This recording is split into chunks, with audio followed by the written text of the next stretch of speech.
नाना पटोलेंची copy करून फडणवीसांनी देवाभाऊ छापायला चालू केलं असा दावा हनुमंत पवार यांनी केला। तर महाराष्ट्रामध्ये फक्त एकच भाऊ आहे, नाना भाऊ, असं वक्तव्य त्यांनी केले।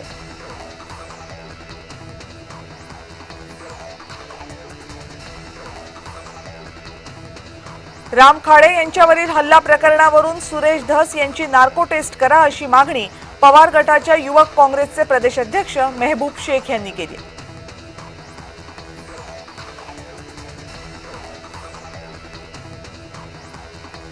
स्थानिक स्वराज्य संस्था निवडणुकांना स्थगिती देण्यात आलेली नाही, त्यामुळे महाराष्ट्रातील स्थानिक स्वराज्य संस्थांच्या निवडणुकांचा मार्ग मोकळा झालाय। 288 नगर परिषदा नगरपंचायतीच्या निवडणुका घोषणेप्रमाणे होतील। 50% आरक्षण मर्यादा ओलांडलेल्या निवडणुका या आदेशाधीन राहतील असं सर्वोच्च न्यायालयाने सांगितलं।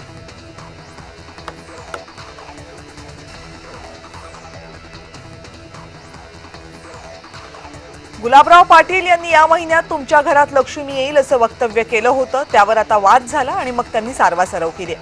माझा लक्ष्मी बोलण्याचा अर्थ वेगळा काढण्यात आला होता, लक्ष्मी म्हणजे नोटा होतात का असा सवाल गुलाबराव पाटील यांनी केला।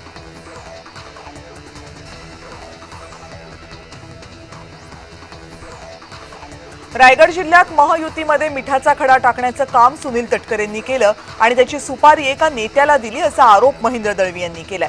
कोण कुणासोबत चाललंय हे समजत नाहीये, युती आघाडीचा धर्म कुणी पाळला नाही, त्यामुळे आम्हालाही ट्रॅक बदलावा लागला असं महेंद्र दळवी यांनी म्हटलं।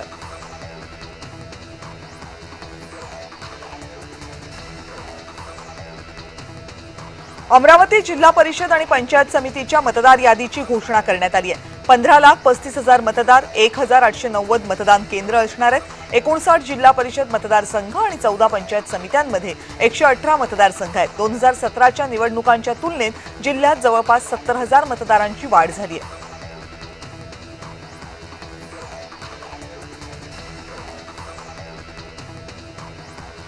भाजपचे आमदार प्रशांत परिचारक यांनी दिवंगत आमदार भारत भालके यांच्यावर टीका केली आहे। भारत भालके यांनी 11 वर्षांच्या कारकिर्दीमध्ये काय काम केलं ते दाखवा, एक काम दाखवा, मी सर्व उमेदवारांचे अर्ज माघारी घेतो असं आव्हान त्यांनी दिलं।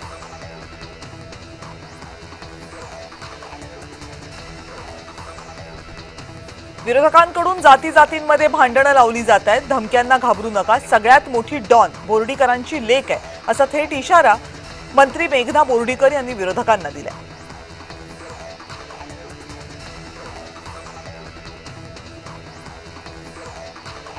वाशिम नगर परिषद निवडणुकीसाठी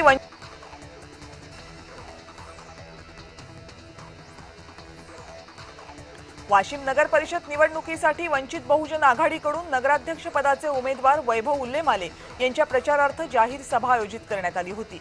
तरुण उमेदवाराला पहिलीच मोठी संधी देत वंचितने शहरामध्ये नव्या नेतृत्वाचा मुद्दा पुढे आणलाय। सभेला नागरिकांचा प्रतिसादही दिसला।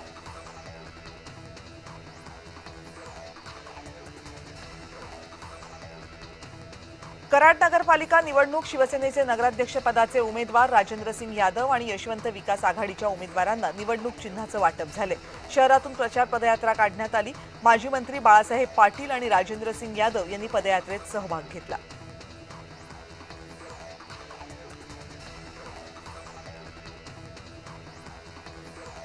कराड नगरपालिका निवडणुकीमध्ये भाजपचे आमदार अतुल भोसले यांच्या कोपरा सभांचा धडाका सुरू आहे। सभा पदयात्रेसह अतुल भोसले यांनी नागरिकांशी संवाद साधण्यावर भर दिलाय।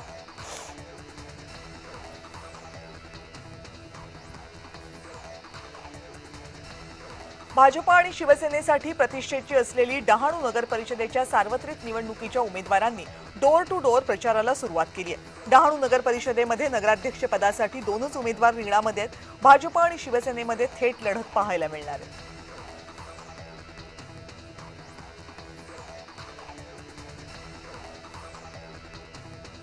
विधिमंडळ सचिवालयाचे अधिकारी कर्मचारी आज नागपूरमध्ये जाणार आहेत। 8 डिसेंबरपासून सुरू होणाऱ्या हिवाळी अधिवेशनासाठी मुंबईतील संपूर्ण विधिमंडळातील सचिवालय आज नागपूरमध्ये आहे। आजपासून विधान भवनातील सुरक्षा व्यवस्था ते ताब्यात घेतील।